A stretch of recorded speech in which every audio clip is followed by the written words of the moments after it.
Hello, in this video I'll talk to you about successful techniques that I've just learned. The first one is the belief that one technique can help you achieve something. One technique. For instance, I defeated a karate expert. He was, how old was he? 20 maybe? And my son also defeated the Black Bruce Lee, as the young boy called himself. Now, the Black Bruce Lee was 8 years old, and my son was 6. And what happened in that story was, when I saw how good the kicks were of the 8-year-old, I said no kicks. So that block, that block, karate block, right? That block allowed my son to defeat the Black Bruce Lee. And also, the sparring went on for about 20 minutes, and my son just circled and circled and circled and circled and circled, or basically ran away, until the Black Bruce Lee didn't get tired, but probably got bored. And then my son attacked him 3 times with the chain link punches of Wing Chun, and in the chest, and the boy went down. And then he stayed down, and he said, hang on, I'm okay, just let me catch my breath. Alright? But again, he lost because he was holding himself back from using his kicks, since he was very good. I think he did the sun or the moon kick. It was fast. Alright, I'm not sure what he did. Did he kick with both legs, or did he just kick one? I don't know. When he was demonstrating. Now with Henri, we had 3 rounds, but the first round, of course, he beat me because I used Tai Chi Chuan to attack him, and that was just super slow. I mean, he had the same problem I have with Tai Chi. He said karate begins with defense, and so I attacked him with my Tai Chi, and he defeated me with that on that first round in the first 3 seconds, because I attacked him. And then maybe then his brain said, this guy is so bad, I won't be able to, I don't have to worry about it. What was I worried about? So in the second round, I chased him a block away with my Wing Chun technique. And I opened my hands so that I wouldn't really hurt him if I did hit him. And only one time, maybe twice, I touched his nose.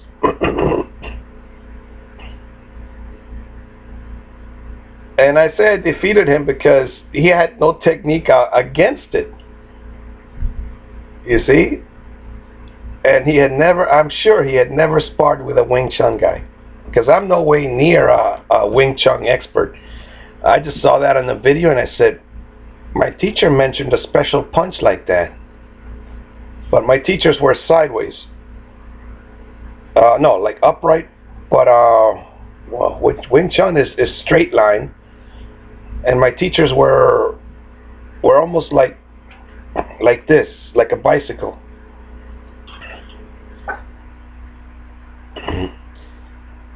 So there is a Tai Chi striking method that fast. It's just that I didn't learn it very well. I saw it, I practiced it, but I didn't. And when I saw the Wing Chun video, I said, I'm going to do it that way. So the Wing Chun technique for my son and for myself helped us defeat opponents that were much faster. Are they more experienced? Well, the young boy was more experienced than my son. And Henri was just in better shape than I was. Hello, Henri. Good to see you. Now, of course, in a real fight, I don't know what would have happened, but that technique in the sparring session was cute. All right, the next technique is using the black highlighter for when you are reading. But I use the black highlighter on my computerized books, the e-books that I read. Basically, it's at every other sentence or something, cover up a word. You could even cover he, she, is. But I normally, I mean, when I read with my son, but when I read for myself, I cover up the noun or the at the end of the sentence, the earth is, and I cover that up. Come, my lady. Hi. Hi. We have a kitten today. And she's purring. Come on up here. Oh, she doesn't want to come up here. But she is purring. Let me show you what she looks like. Let's see if she comes. Nope, she's gone. She's Goldie. Oh, she wants me to keep petting her. Dr. Walter Pauk, P-A-U-K, was the one that developed the highlighting technique or fill in the blank technique as you're reading. Now, in his method, you grab a book and you cover the last word of a paragraph with your finger. And when you're finished reading the paragraph, you should be able to know what that word is if you were paying attention. And so every time you get the word right, you feel great. And 9 out of 10 times you will know what the word is or a similar word. The elephant is, and you could come up with big, fat, strong, but you find something. The elephant is big, or whatever you are reading. Also, I've started also modifying that technique that I cover half a word.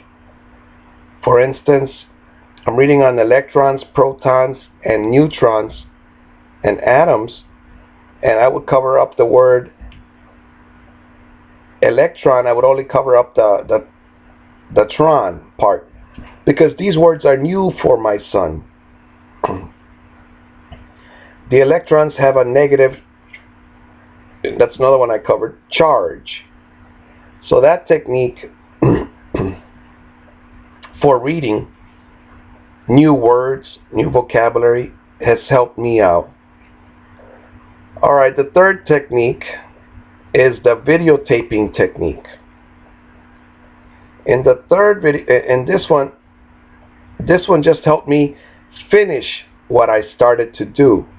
For instance, if I said I'm going to read this book, and sometimes these books are boring and you have other things you'd rather do, but it's a should, or it's a should that if you did read the book, like the electronics or electricity book,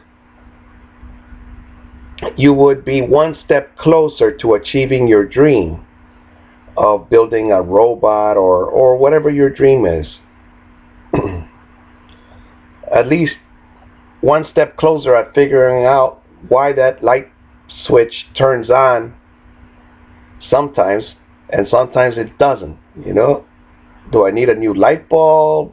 But then why does it turn on sometimes?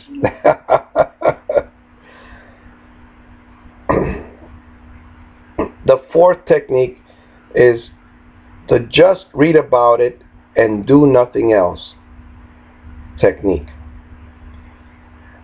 And this technique helped me to begin to take tiny actions towards my goals.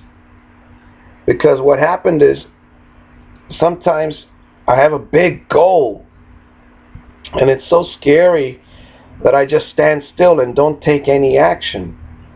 So what I decided to do is just read about it. I will just read about it. I don't have to do anything else except read about it. And I used cover the word, or cover the, at the every paragraph, cover a word, and this way I know what I'm paying attention, I'm focusing. Alright, so that was just read about it, number 4. Number 5, this technique is the no smiling technique. And it got my mother, the spouse, and my daughter to stop bothering me.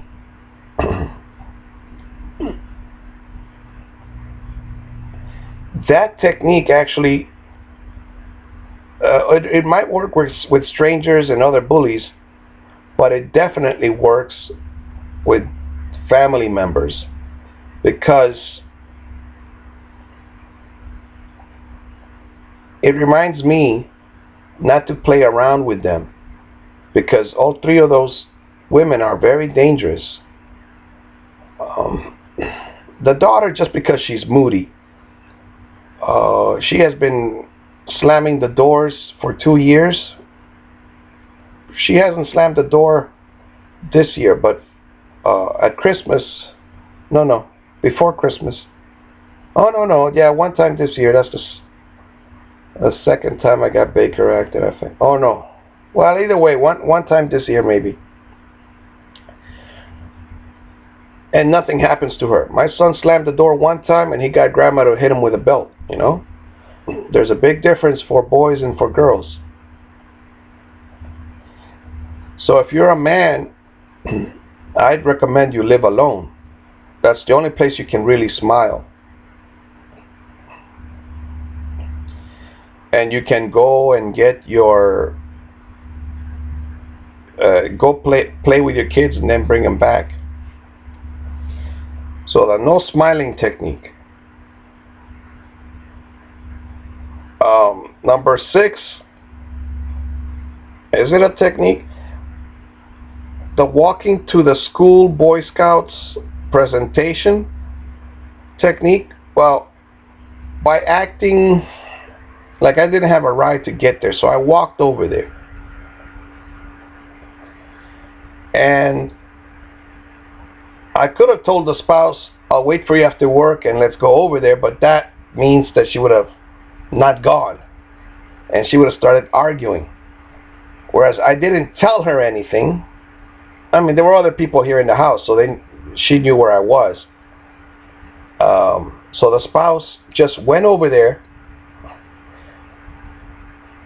By my taking action, I got the spouse to go to the meeting and hear the speaker say, "Spend time with your kids. Spend time with your kids." Because this woman doesn't, if the kid says, "Look, mommy," she says, "Did you brush your teeth?" I mean, she just completely doesn't listen.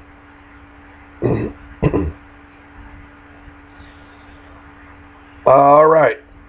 Number 7, the no talking technique. This one got the daughter and the spouse to come to me instead of my chasing them all over the house, because they would say something like, well, the daughter would say something like, look at Snowball, or look at the dog, or look at this, or I did this at school today. And I would say, that is very pretty, thank you for sharing. And then I would walk away. Actually, I wouldn't even be, I would be, that's only when like I was over there eating my food and then I get out of there. Alright, I'm minimizing contact.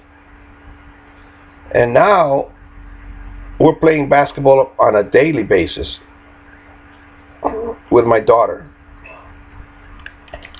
And I told her that I want to bring the spouse out here, bring her mother out here, because, well, we're playing basketball. The spouse, we just finished eating dinner and started playing basketball, whereas the spouse, she fixed dinner for everybody, so like she's just getting started to eat dinner by herself in the house.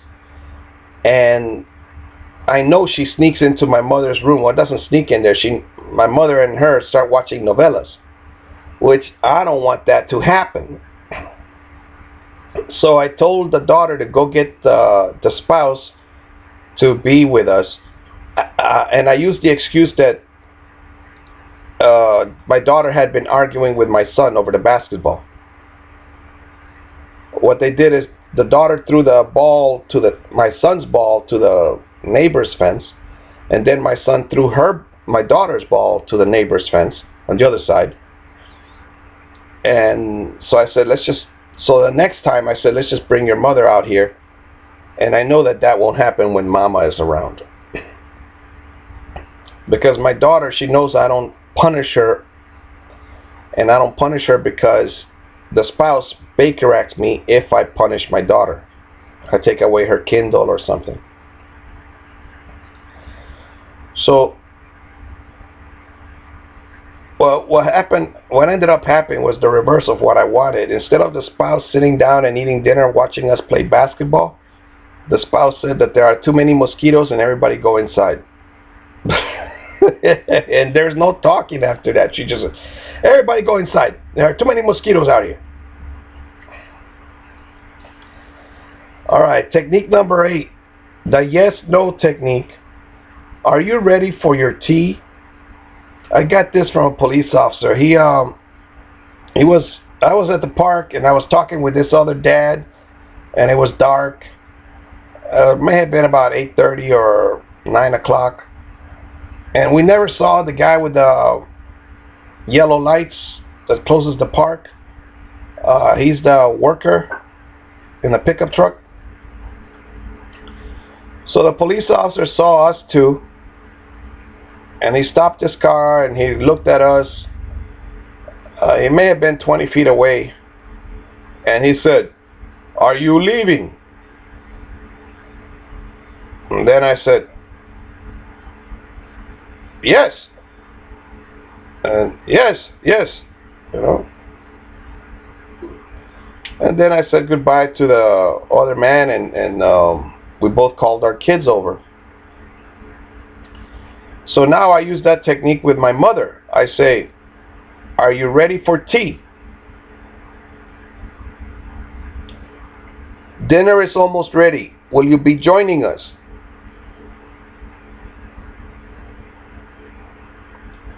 And then when she starts talking about anything else, I just close the door and walk away. Another time I just said, "Your lunch or your food is on the dinner table." That means if she gets up or she doesn't get up, well, now sometimes, and like the other time I told her, "I put your food away and it's in the refrigerator."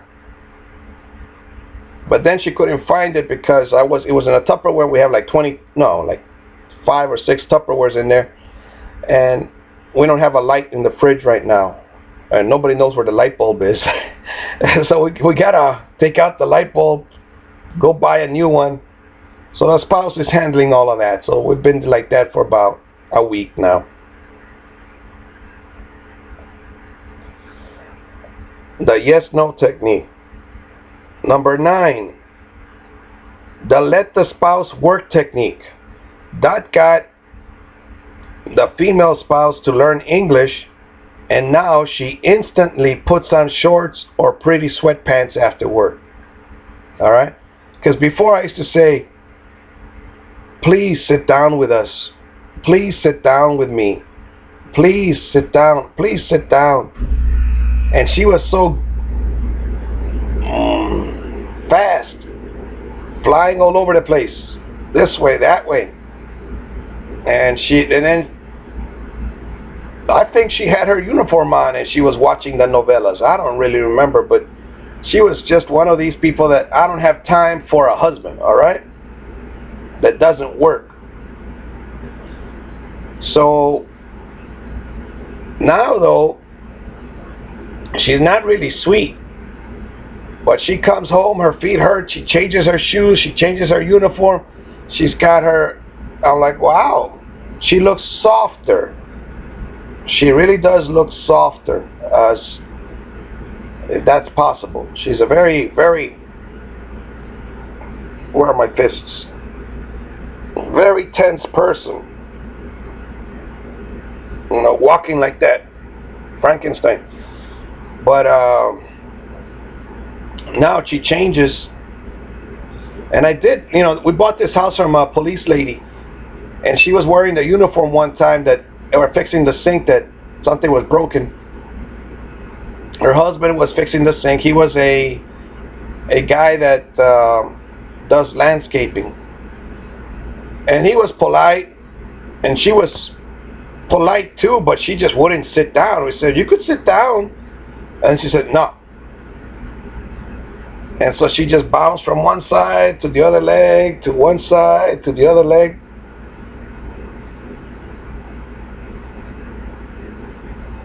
She was just like this spouse, tense, on guard.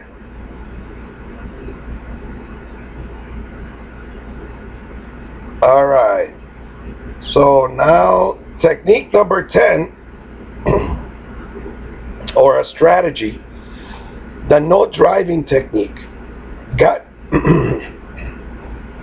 the no driving technique. The no the no driving technique got me a life without dealing with the police or speeding tickets. The Bible says that the poor give their money to the rich. And how is that possible? Well, the rich give you a car that you never end up paying for it. Because as soon as it's paid for, you need a new one. And a new one. So if you're playing that money game, or you need all the new toys, like not just a regular cell phone, which I would allow, but now you need the iPhone, which costs $600 or whatever kind of phone. So you give your money away to the rich. By my not driving, in the United States, if you don't drive, you're really, in Florida at least, you're really messed up. You can't go anywhere, can't even get a job, can't even go on an interview. But that's alright, because the spouse has a job. And one person per family is more than enough, in my opinion. Alright, technique number 11 is the carrot technique. That is offering something irresistible to another person. For instance, to my mother, I told her with $200 she could get the world passport, world citizen passport. And that got her out of bed one day. She said, wow, what do I have to do? And I said, well, you just send a money order to this organization with a photo and notarized, and you get that passport. And it's a passport that is real. It works with Gary Davis. Gary Davis was the guy that had the first passport like this. And he's 80-some years old now. And all of this is after the Second World War against Hitler. And it's all based on the Universal Declaration of Human Rights. It is your right to, like Article 13, point number 2, there are only 2 points in it. Number 2 says everyone has the right to leave his or her country and to return to his or her country. It doesn't talk about visas or, like right now the church mentioned something about a bunch of refugees in Syria, if I got it the right country. And the priest was mentioning that there should be, all the neighbors should just open the borders and let all these refugees in to avoid the fighting. And I'm thinking, there is no need to be a refugee. I mean, you could be a refugee, but there's no need to open your borders because it's your human right to leave your country. And there's another article in there against persecution or something. So like you could even combine that, but you could just leave your country for any reason. You could just leave your country.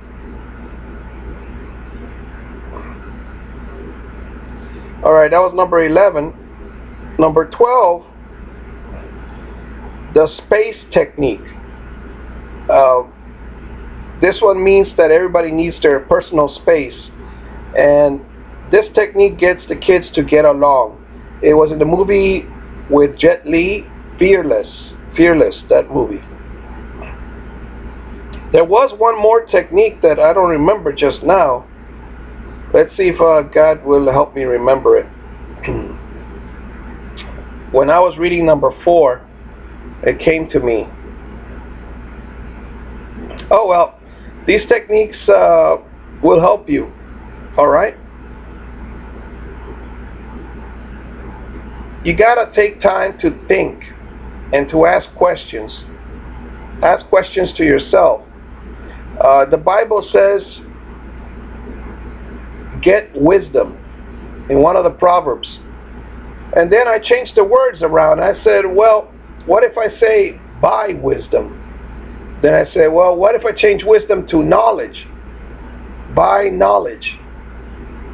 And then I said, don't books have knowledge about topics and videos and DVDs? And so if you get wisdom, you're actually buying books and DVDs or books that talk about electricity, electronics, or something. Then you are being wise because you are increasing your knowledge, increasing your wisdom on certain areas that will be useful to you. And Booker T. Washington, in his book Character Building, he mentioned that we needed 3 things in his school. He said you needed skilled hands, so that you could be a carpenter or something, but he mentioned the word skilled hands, and never to be unskilled, always to have some ability. The second one was morality, and that was don't go sleep with the prostitutes at night, don't go drinking at night when you gotta wake up the next morning early to go to work, because he said you get fired not because you're black or white. Well, in his case, he said not because you're black. If you really look into it, it's because you didn't get up on time to go to work, or you gambled away your money. Don't gamble your money with cards or dice. No, or any machines. Earn your money with your skilled hands. And the third was to work on your intelligence. And the way you get more intelligent is by reading books and thinking. Like one book by Confucius or Lao Tzu, one of them said, whenever I teach this boy, he learns 2 things. When I teach him 1 thing, he learns 2. When I teach this other boy 1 thing, he learns 10. So from every movie you watch, learn 10 things. From every book, learn 10 things. From every person, learn 10 things. From every day, learn 10 things. And that's why I'm making these videos, so that you will learn 10 things from this video. Alright, talk to you later. Enjoy your life. Be better than I am.